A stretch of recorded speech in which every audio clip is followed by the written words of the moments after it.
Welcome back, everybody. This is episode 23 of Marketing Matters. I'm the host, Anthony Kane. Unfortunately, Lance Bachman couldn't be here.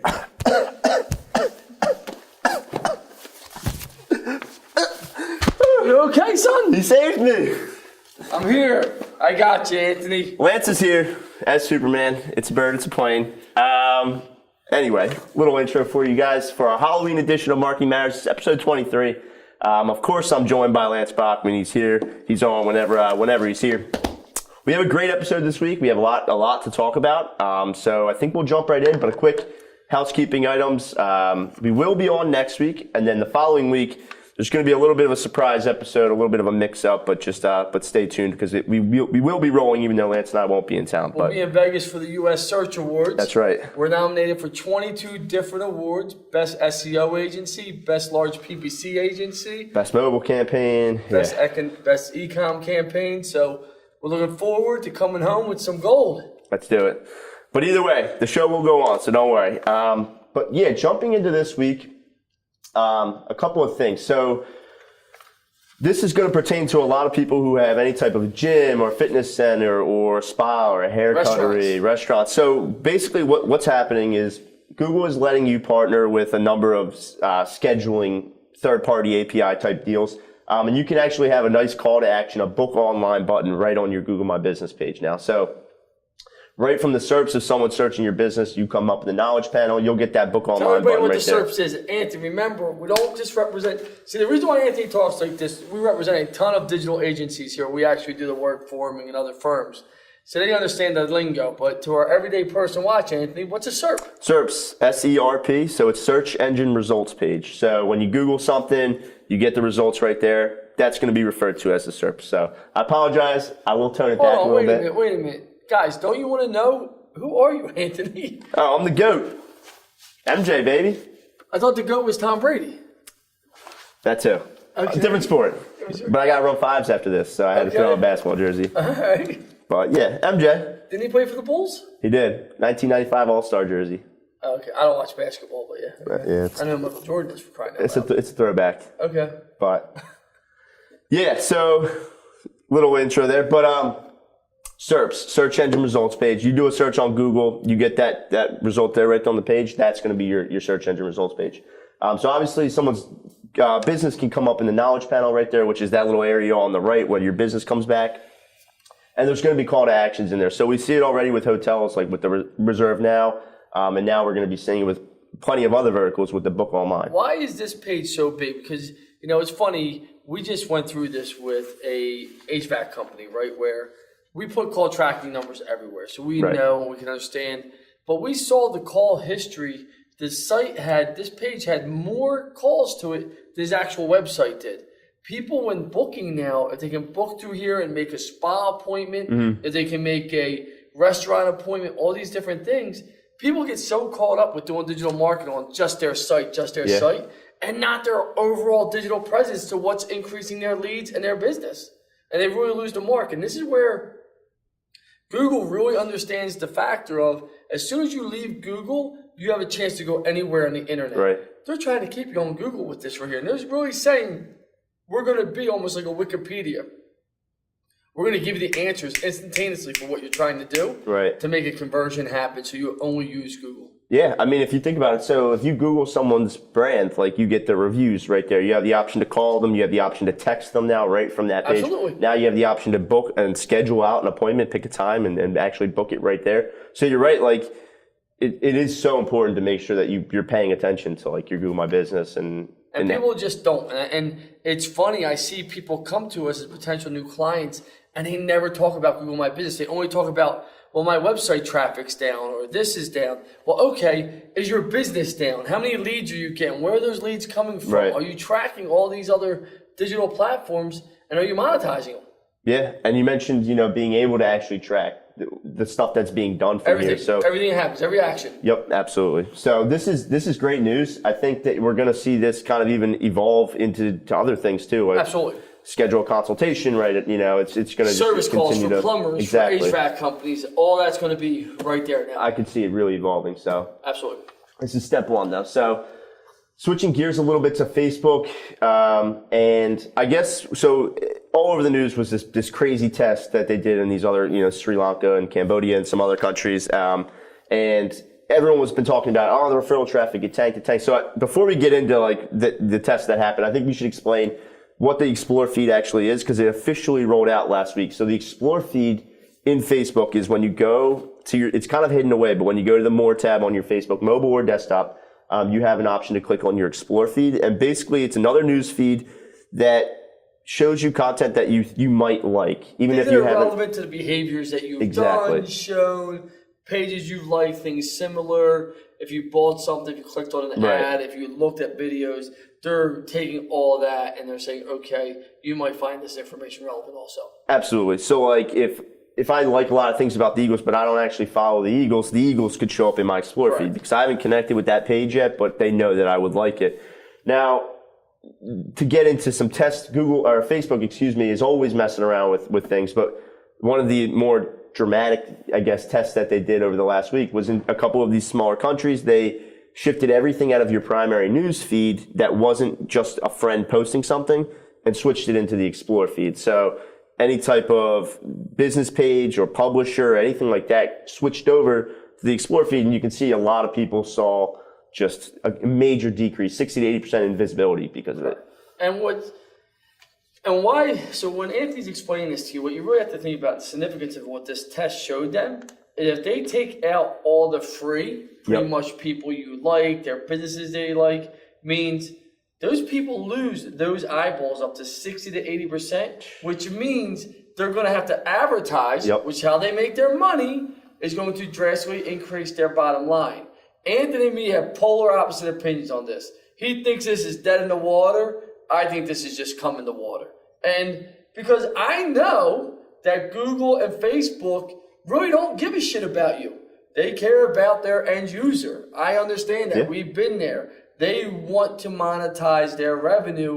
And when I say they don't give a shit about you is I say it nicely because they don't really care whether you want to pay them or not because they know somebody else will. They know somebody else is going to pay for AdWords. They're going to pay for that advertising because it works. But if you could take an audience and clear and scrub it and say, now I made room for 60 to 80% of revenue more to them because now these people aren't being seen and everybody wants to be seen, right? Especially on Facebook. It's crazy. So I think this is just start. I know you disagree with me and I understand your why, but I just think, why don't you tell everybody your why? Yeah, so, I mean, it comes down to a couple of things. Like, I agree. So if Facebook's end goal, obviously, is revenue, it's money. By making people put money behind things to stay in the newsfeed, that's going to end up more money in their pocket, obviously. But I think the other thing is, like, it's also going to encourage people to have shares and things like that because a business page post might not show on your newsfeed as it is, but if one of your friends shares that business page, then it's going to show on your newsfeed. So it gets a little complicated, but yeah, I mean, I just didn't think, maybe it's just me being naive, but I just didn't think that something so drastic could really take place. And maybe it's something they roll out over time. I think they started here, and like you said, they're smaller countries, right? So smaller countries, I mean, we know this. America, Europe has the number one and number two usage of Facebook usage on a daily, right? If that affected 60 to 80% of search being seen and visibility there, what happens if it's 80 to 90% here? Right. Think about all that money, and why would they just say, okay, we'll make a drastic change, start rolling out slowly, just incrementally, right? Incrementally, and then inside of a year, everything's pay to play. Yeah. And I mean, I guess it's really going to also, you have to factor in, will people actually take to this Explore feed? Like, will people use it? Because, I mean, the whole idea with them in introducing this Explore feed was to keep you on the app for even longer. Like, you went through your news feed, you saw what you wanted to see, you got to a post that you've already seen before, so you want to exit out.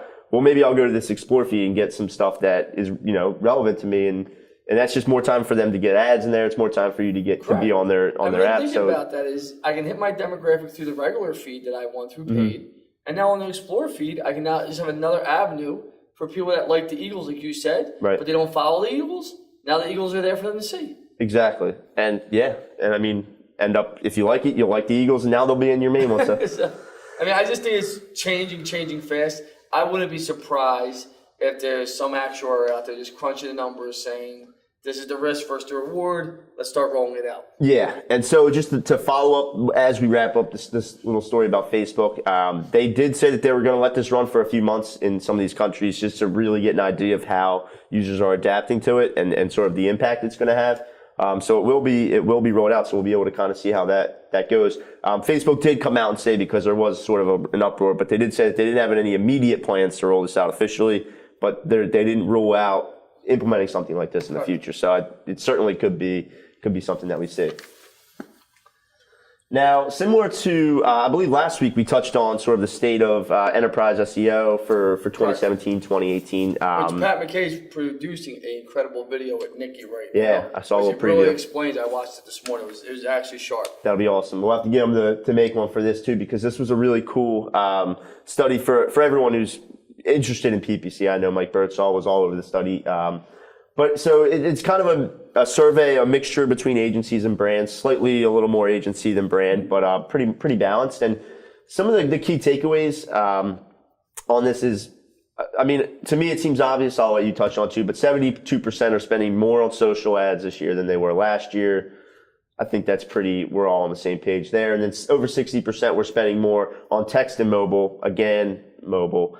And then 18%, I guess something has to be the lowest as far as increase, but display network actually saw the biggest decrease in 18%. So, I mean, the numbers don't surprise me, right? So everyone is heading to social. They're running there. And even the service-based businesses we represent, right? They're heading to e-com. I understand drastically, but service. So we were on the phone with a plumber yesterday out in California. Nice guy, great guy.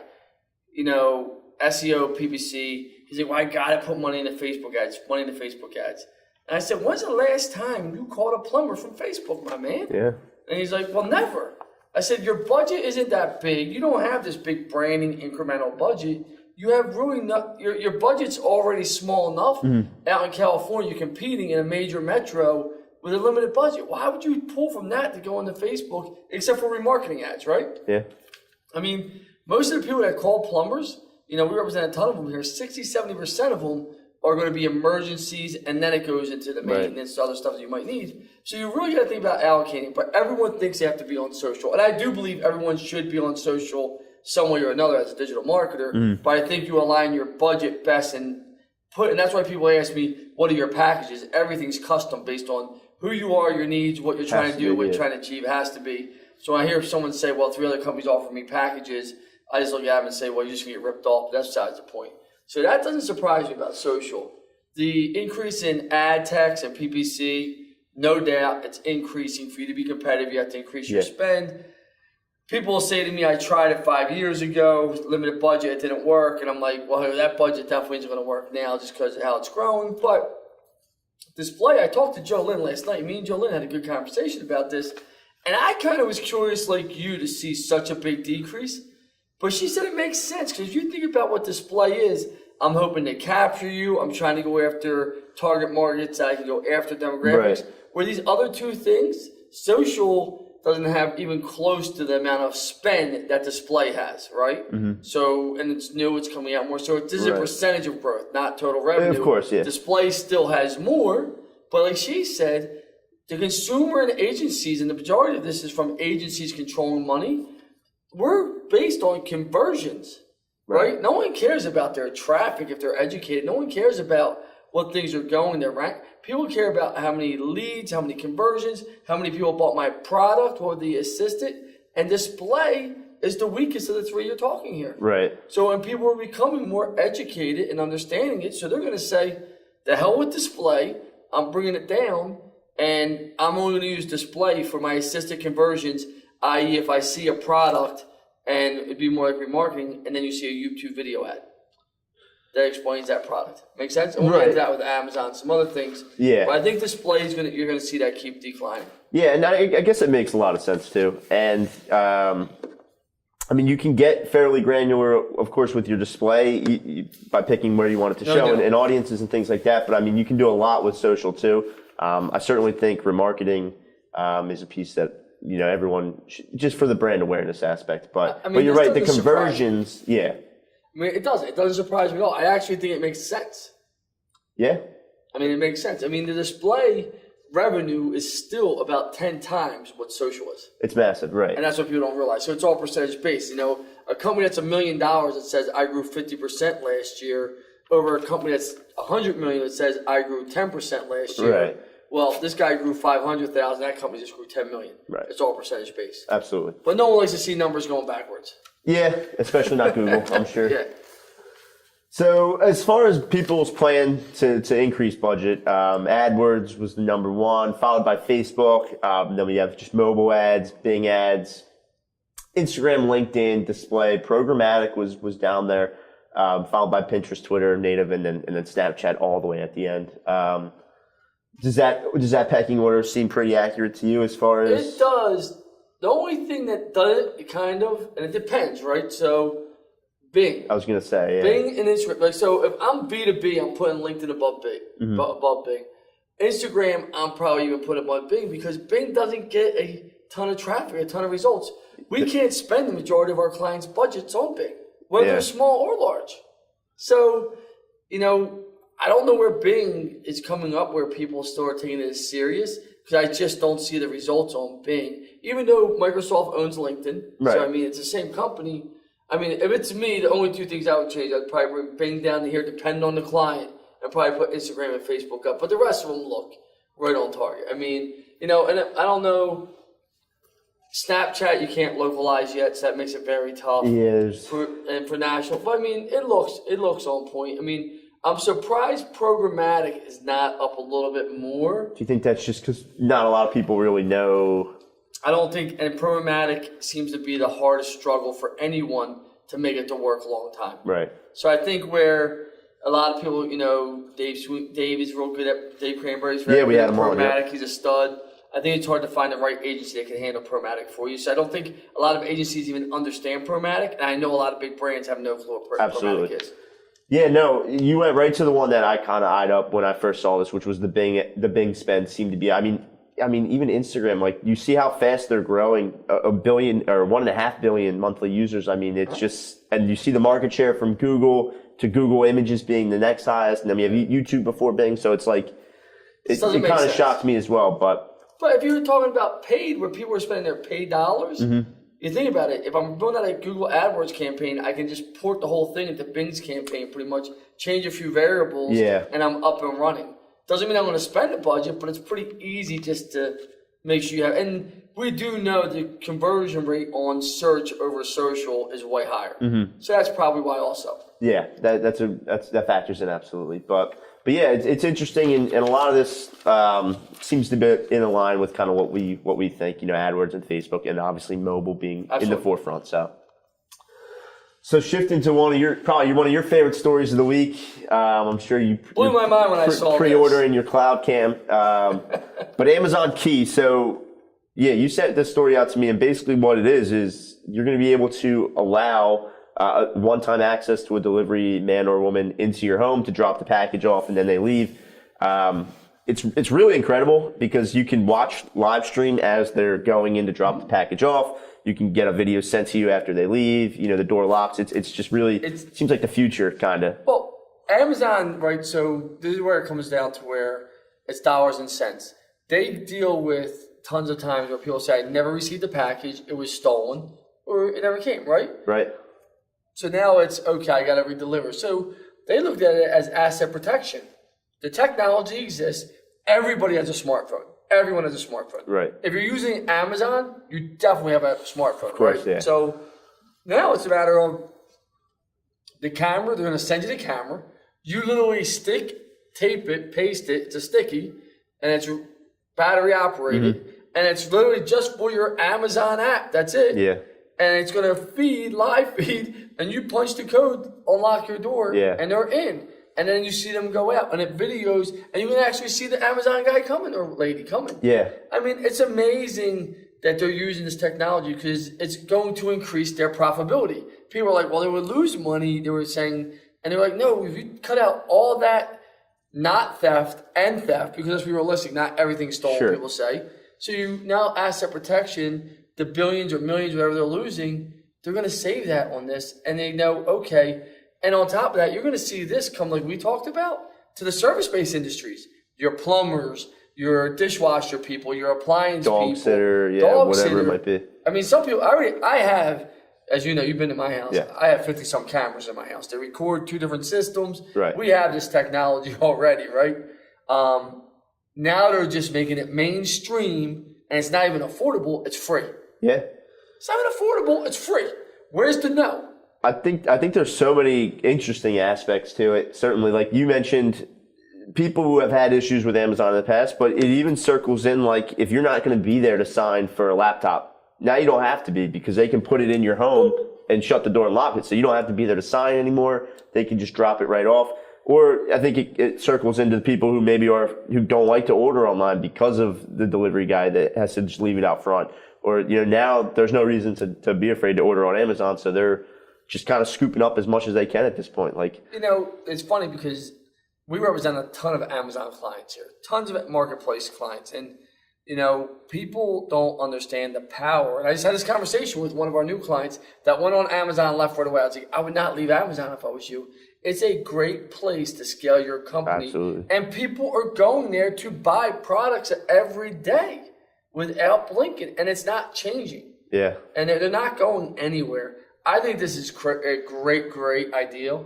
I think it's going to work. And I think you're going to see this spread to all the service-based businesses. I know one company already working on something similar to this. Mm-hmm. And I just think you're going to see more of that lifestyle easy, but I have accountability also.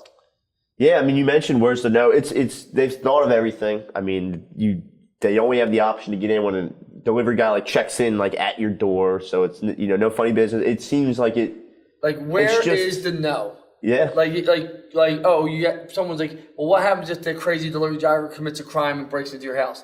Well, that can happen anywhere, and this isn't going to be the pendulum that makes that happen. Make sense? Right. This is anything's going to limit that and stop that because they're being video recorded. I think it's just that shift of are people ready to let strangers in their home? Whatever. But I mean, honestly, it's opening your door, putting a package there, and leaving. If it's anything other than that, you're going to instantly know, and you're going to have it on video too. So but think I don't about even this, see right? what You take this right here, this theory. Right? Now you have this. So now your local plumber, your big HVAC company says, no, I'm going to build an app, do the same thing. I'm going to ship you, Mr. Customer, a camera for when we're putting your appliances in. It's going to monitor your whole entire kitchen and your front door, that way to get there. Right. You don't have to be there. I think a lot of people would be, yeah. Just stick it to the wall, and when we're done, just ship it back to us. And you can watch it live time through your phone. Yeah. I don't see why anybody wouldn't want to do that, yeah. I know I would. People have to take off work to get home. What are you going to do, run upstairs and sniff my wife's underwear? Well, guess what? You're caught on camera. I got you. Yeah. I mean, you're going viral. Where's the why no? I think Amazon sees that, and they've explored with a lot of delivery, with the whole drop boxes and the lockers and the crazy thing, high-rise elevator outside thing. They've done a lot. The drones now, so. I mean, I think it's a great move. They're always trying to. I was in a meeting with this new client of ours that just came on. They're underwater with some other stuff, so we're taking them out. And he was like, well, Amazon's this, that. I said, you can't fight Capitol Hill. They're an 800-pound gorilla. Yeah. And they're not going to cater to you. So you might as well just jump on board, jump in your boat and cruise and pick up all the fish you can along the way. Absolutely. I mean, I am. From textbooks to this. Yeah, to opening your door, yeah. They're not slowing down. Speaking of which, I mean, Amazon announced that they're really making a push this year.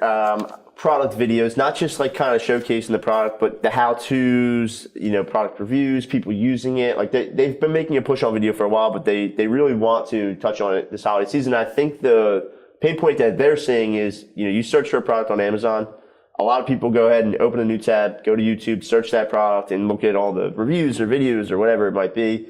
Amazon's just trying to cut that out, because if you leave, you're watching it, maybe they announce where they got it, or maybe they say that they got it cheaper somewhere else. Or but if they're targeting you because they know your intent was for that, which you can do. Now you're gonna get ads on YouTube. Now you have that ad. Hey, come Anthony, buy here, 50% off right now. Click through this video ad, buy it. And they understand that's where it's going. And as you know, video is where everything's going. Of course. And it's just growing, growing, growing. And I'm a true believer in getting as much video content out there as possible. You know that. I mean, get testimonials, show how it works, all these different things, because that's what people want to watch. People are tired of reading. I mean, if you could give this in a video form to me, I would love it. But you don't. You give it to me that way, which I appreciate. We put it into a video form. I know. But the point I'm making is everyone's watching videos every minute they get. If you look at almost every piece of content that's published anymore, videos inside. Almost every piece. Yeah. So with that being said, why would Amazon not push videos? If you're coming to buy a drone or whatever it may be through Amazon, and if you have that video right there where you can watch where other people used it and also how to use the product, you have no reason to go to YouTube. Yeah. Yeah, I mean, honestly, pictures just don't do a lot of the new products justice. Absolutely not. And so to be clear though, so adding videos to certain products is all part of the enhanced content program, an enhanced brand content program, on Amazon. You do have to apply to get into it, but you've always like seen these kind of different infographics and weird, different styles of content on an Amazon product page. That's all this enhanced brand content. And videos is just another piece of that. But if you have products, you should certainly be applying to get into this and definitely making high quality videos for your products at this point. And testimonials. So no matter whether you're a fit person, you're a jewelry person, clothing, get people wearing your products, showing it off that they're happy doing this stuff. A lifestyle, and that's what people don't understand. Like, video is so powerful and can really take someone from I'm interested, I might, to I'm excited. We spoke here about reviewing. What's the most boring thing we have here? It's content, right? I mean, it's realistic, right? Yeah. And what I say to everybody, call them up, get excited, take them to the experience. I got this good content. Make them feel good. Video just does that much easier. Yeah, absolutely. Completely agree. But Amazon's numbers, projections, every holiday season is incredible. They plan to do even more. I think like 21% is the jump from last year that they plan to do this year. So this is just them trying to keep you on Amazon at that point. If they can offer you everything you need to know about the product right there, then why wouldn't they? So I agree. But that's all. Thank you for everybody commenting on the Super Lance, Clark Kent, looking good, fellas. We see all the comments. We appreciate it. Again, Lance and I will be back here next Thursday, November 2nd, and then we'll be in Vegas the following Thursday, and there's going to be hopefully a special episode that week, but the show will be here no matter what. So thank you for tuning in to episode 23. Thank you, everyone. Happy Halloween. Yes. Enjoy it. Be We're safe. allowed to say that still, right? Yeah. Okay, you can so say that one. sure. I know there's a lot of things we can't say no more because of the millennials. Happy Get some Halloween, candy. everyone. We'll see you next Thursday.